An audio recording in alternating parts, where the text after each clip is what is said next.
Alors, comment décarboner le secteur aérien?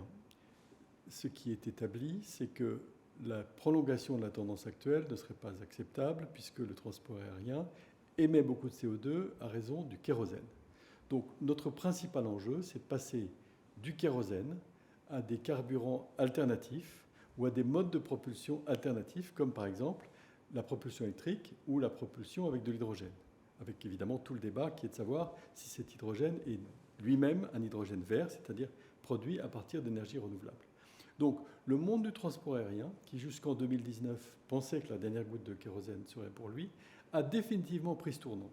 Et le Parlement européen vient de voter une disposition obligeant les compagnies aériennes à mettre 85% de carburant aéronautique durable en 2050. Donc il faut aujourd'hui réaliser cette transition. Elle exigera beaucoup d'efforts de la part des producteurs d'énergie qui doivent produire ce qu'on appelle des SAF, Sustainable Aviation Fuels, qui aujourd'hui ne sont pas disponibles sur le marché.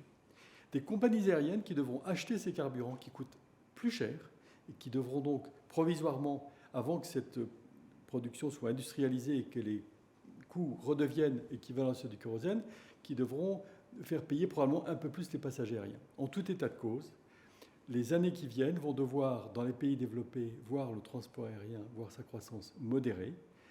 Ce d'autant plus que les pays émergents vont encore adresser une demande très forte de transport aérien, ce qui va nécessiter pour l'ensemble au global un très gros effort de frugalité, d'une part, et d'innovation technologique, d'autre part.